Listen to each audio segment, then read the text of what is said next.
What's up, y'all? It's Zems, and welcome back to another reaction video. Today we're going to be watching what happens when you murder a brutal drug lord's son. This video is by deathdoor, so if you guys haven't already, make sure you swoop down to the description box, click that link, and go watch this video to the entirety, because I'm going to be pausing, stopping, and talking through the whole thing. If you guys are new to the channel, my name is Zems, and welcome to the Crow's Nest. American drug lords are often laid to rest in places much more luxurious than most people's homes. One of the most extravagant mausoleums in a grand cemetery called Jardines del Jumaya in the state of Sinaloa houses the remains of one of Mexico's most infamous, violent, and vengeful drug lords, Manuel Fidel Torres Felix. This building costs about $340,000 and is decorated with Greco-Roman style columns complete with an alarm system, 24-hour air conditioning, and a fully equipped kitchen. How does someone rise to such infamy and wealth? This is the story of his climb. I always wondered that, especially growing up and thinking about drug lords and even cult leaders and stuff like that, when the people drink the Kool-Aid, like how do you build up a following to where that you're feared, like no one bothers you, like, you know, no one overthrows you? Like how do you even build that up? Like you have to give credit to some people that's able to do that kind of thing. Like it's ridiculous. I don't even know how to get people to subscribe. These people got people selling drugs, killing women, children, men, bro, dolphins, bro. It doesn't matter. They're taking out everything, bro. And it's insane. Have a way with words to the point that it can lead anybody to anywhere at any time. To become one of the famous legends of Mexican cartels. How does a simple man from a small village become one of the most feared and deadly hitmen in the underground world of drug trafficking? What happened to him to cause the complete and utter unraveling of his sanity? How did he meet his eventual demise? That's what I want to know too. How did he? Manuel Fidel Torres Felix was born in a tiny town of about 8,000 people called Cosala in Sinaloa. By the time he was in his 30s, he had begun working for the notorious Sinaloa Cartel, also known as the Blood Alliance, due to the fact that most of the cartel's members are related through blood or marriage. The Sinaloa Cartel is the strongest and most prominent drug cartel in the world. What began as a coalition of agricultural families became the #1 drug trafficking operation, starting in the 1960s with marijuana and then branching out into cocaine and eventually heroin and meth when they saw a rise in its demand. One of the reasons for the cartel's great success is that it does not function as a traditional hierarchy, but instead as separate groups that protect one another. This way, even though one of its most well-known leaders, Joaquin Guzman, known as El Chapo, was arrested and extradited to the US, the cartel is still flourishing. That man was escaping everything, bro. Death, prison, capture, bro. It didn't matter, bro. He was getting out, and they finally was like, yeah, we got to put this dude on some type of lockdown to where he's not able to escape as easily, because he had guards working for him. He had police working for him. He was untouchable, bro. Till this day, I'm still surprised that they even captured him and most of the people that had that partaked in the cartel. But one thing that kind of stood out to me when they said meth, it kind of reminded me of that Cat Williams stand-up when he said, "There's no other drug that'll make your teeth itch."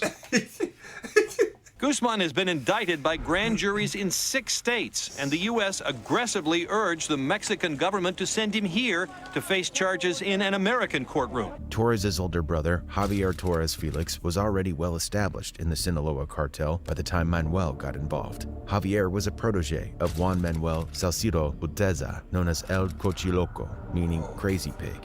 Cochiloco, una persona pues que ganó mucho dinero, que tuvo muchas propiedades allá en Sinaloa, acá en Guadalajara también, hoteles.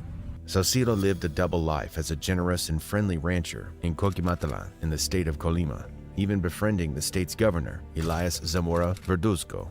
When El Cochiloco was killed in 1991 after he stole 8 tons of cocaine from Colombian drug traffickers, his identity was revealed to the shocked people who had grown to admire the man, who did things like provide uniforms for local kids' sports teams and help get roads paved. Zamora, the governor, said he did not feel bad about his friendship with the man he discovered was one of the leaders of the Sinaloa cartel. After Salcido's death, Manuel's older brother Javier Torres Felix, or JT, began working under Ismael El Mayo Zambada, one of the cartel's most violent and powerful leaders, who up until this day remains the only member of Mexico's list of most wanted drug lords to elude arrest. That was not the case for Javier Torres Felix, who was arrested and released multiple times. In 2001, after another prison stint of Javier's, A hit on the brothers Javier and Manuel Torres Felix was attempted, supposedly by Ramon Arellano Felix, a leader in the Tijuana cartel. However, the gunmen were unsuccessful, so instead they took out their violence on the townspeople of the brothers' birthplace of Cosala, killing 12 people. Bro, I could never work in a cartel or any type of gang, bro. I couldn't do it, bro. I'm telling on you. I'm telling. You heard it here first, folks. I am snitching. I'm telling, bro. You better not catch me first, bro. On my life, I'm telling, bro. If I can shorten my sentence, I'm telling, bro. Everybody want to hate on Gunna and 6ix9ine, bro. I'm telling. I'm not about to do 80 plus years for you. Shit. I'm down to ride, but as soon as them jail sentences come down, it was him, her, him. That's why I don't partake in any kind of violence, gang violence. I don't do any of that stuff because I'm gonna tell on you, and that's just 100%. I don't care. If you agree with me, let me know down in the comment section. If not, you know, I'm giving out birth dates, grandma's address, bro, or your favorite food, bro, social security number, your favorite color, bro. I'm giving them everything they need to know to keep me out of prison. A traffic stop by police officer Angel Antonio Arias Torres. Ramon Arellano Felix was killed by a single gunshot to the head after firing at Arias Torres, who died immediately after shooting Arellano. Rumor had it that El Chapo himself had ordered Arias Torres to make the traffic stop in order to kill Arellano. Eventually, after the 2004 arrest of Javier Torres Felix and his later extradition to the U.S., the younger brother Manuel Fidel Torres Felix replaced Javier as El Mayo's right-hand man, working alongside Ovidio Guzman, the son of El Chapo. Soon, he was responsible for moving drugs from South America to the U.S. First nicknamed ML1, Torres was renowned for his cold-bloodedness and violent tendencies. The Mexican drug cartels are no strangers to murder, torture, and physical beatings in order to keep their various trafficking operations, which can branch out from drugs into other things like guns and even sometimes human beings. But Torres was especially sinister, sometimes to the point of pure sadistic cruelty. One of the people Torres worked closely with was Alfredo Beltran Leyva, or El Mochomo, which means desert ant. Beltran was one of the 5 brothers, including himself, Arturo, Alberto, Carlos, and Hector Beltran Leyva. When Alfredo was arrested in 2008, his brothers blamed El Chapo and decided to break away from the Sinaloa cartel to create their own organization, which became known as the Beltran Leyva Cartel. Arturo Beltran Leyva, known as El Barbas, in particular, had a vendetta against the Sinaloa cartel. Why? This began a rivalry that would erupt again and again in bloody violence and death. What happened after this between the Sinaloa cartel and the Beltran Leyva cartel is what would eventually earn Manuel with the nickname El Ondeado, which means something like the Twisted One, although it's more often translated as the Crazy One. When he is mentioned, the new members of the Caldero de Sinaloa show their kind of admiration towards the criminal recognized as one of the fiercest adversaries of the Beltran Leyva brothers. Because the Torres Felix brothers had worked so closely with El Chapo, the Beltran Leyva cartel naturally thought of them as prime targets for their vengeance. One of the first attacks on Manuel Torres Felix's family happened when his nephew Joel Torres Jimenez, the son of his older brother Javier, was assaulted at a billiards hall. Joel Torres would go on to narrowly escape death 3 times. But much worse than that was the attack that resulted on the murder of El Ondeado's son, Anastasio Torres Acosta, El Taquio, and the shooting injury of his sister-in-law, Sandra Rivas Heredia, and his 4-year-old daughter Alondra, whose arm had been amputated after the shooting. It was April 18, 2008, and Anastasio was out for drive in a Montalbano neighborhood of Culiacan with Sandra and Alondra when his car was ambushed by an armed convoy of members of the Beltran Leyva cartel. In the exchange of gunfire that followed, Anastasio was fatally injured and Sandra and Alondra both hit. A note left at the scene of the shooting attack said, "On behalf of your friend Arturo and his nephews, Los Zetas, so you can understand, Manuel Torres." See, nah, man, they involve families, bro, dogs and cats. It don't even matter. Like, I just couldn't do it, bro. I couldn't put my family in that type of danger, man. Knowing that they're after me and they're gonna try to get anybody that's close to me, it bothers me. I couldn't do it. And then there's like a spider web of networks that goes on inside of these cartel organizations to where some people are loyal and then some people you can't trust. You don't know who's going to try to stab you in the back, and I can't already be looking over my shoulder for the enemy when someone in my inner circle is working for the enemy, or someone in the inner circle could kill me and blame it on the enemy. You know, you just never know. Like, it's just a life I couldn't live because I would just never be able to sleep at night. I would never be able to go to the grocery store. I would never be able to have fun and party. You're always going to be looking over your shoulder, and I can't live like that, man. Like, I can't do it. It was supposedly written on behalf of Arturo Beltran Leyva, El Barbas. The grief and rage that followed for Manuel Torres Felix is said to have driven him mad. and he no longer cared who he hurt or killed in his quest for revenge. Rumor had it that as he mourned his son, he put a hit out on anyone and everyone who may have been connected to the Beltran-Leyva cartel and may have had anything to do with the death of his son and the grave injury of his daughter.